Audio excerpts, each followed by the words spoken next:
Tenir. D'ailleurs, tout d'abord, puisque Madame la maire nous regarde à distance, je lui envoie tous mes voeux de prompt rétablissement et nous espérons la voir bientôt. Parce que vous avez raison, la santé, c'est le meilleur des biens que nous ayons. Gambetta disait que la politique, c'est l'art du possible et vos propos d'ailleurs viennent de corroborer ce que vous venez de nous expliquer.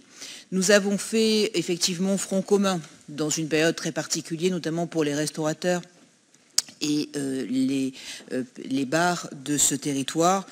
C'est vrai que le fait d'avoir réagi de manière très forte ensemble face au gouvernement et à l'État qui avait l'air de nous punir un peu, nous ici sur notre territoire des Bouches-du-Rhône, eh bien grâce à cette union que nous avons montrée, nous avons pu obtenir, certes pas tout à fait satisfaction, mais quand même nous avons obtenu certaines choses et aujourd'hui les restaurants pourront rouvrir sous certaines conditions, mais c'est déjà un premier pas.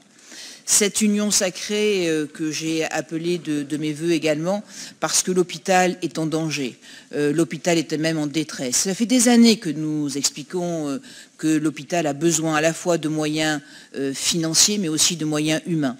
Et nous avons donc eu l'acceptation théorique d'un financement qui s'appelle le Copermo, sur lesquels qui est assez inédit, puisque 360 millions sont mis sur la table pour refaire de l'investissement et 150 de la part des collectivités territoriales.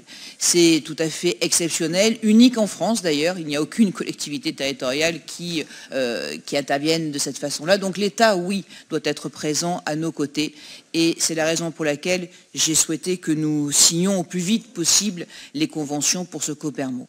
L'union sacrée, c'est quelque chose d'important aujourd'hui. Alors certes, ce matin, dans cette séance du conseil municipal, il y aura des débats, c'est logique, c'est la démocratie qui s'exprime. Il y aura certainement aussi, et je sais que les journalistes sont à l'affût des petites phrases qui seront dites, certains d'entre nous vont prendre la parole pour la première fois aussi.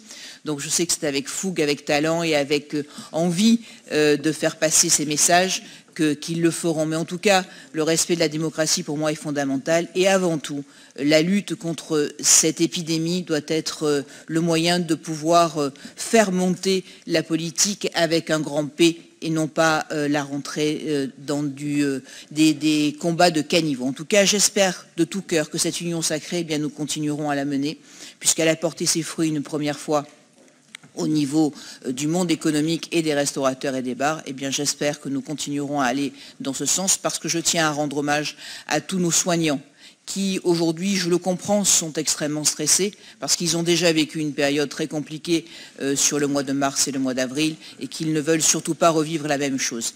Mais ce que je regrette un peu, c'est que entre le mois de mai et jusqu'à maintenant, eh bien, nous n'ayons pas pu avancer aussi avec l'État sur ce Copermo. Donc c'est une union sacrée que j'appelle de tous mes voeux dans la sérénité et surtout dans l'intérêt de tous nos habitants. Merci, Monsieur le Premier adjoint.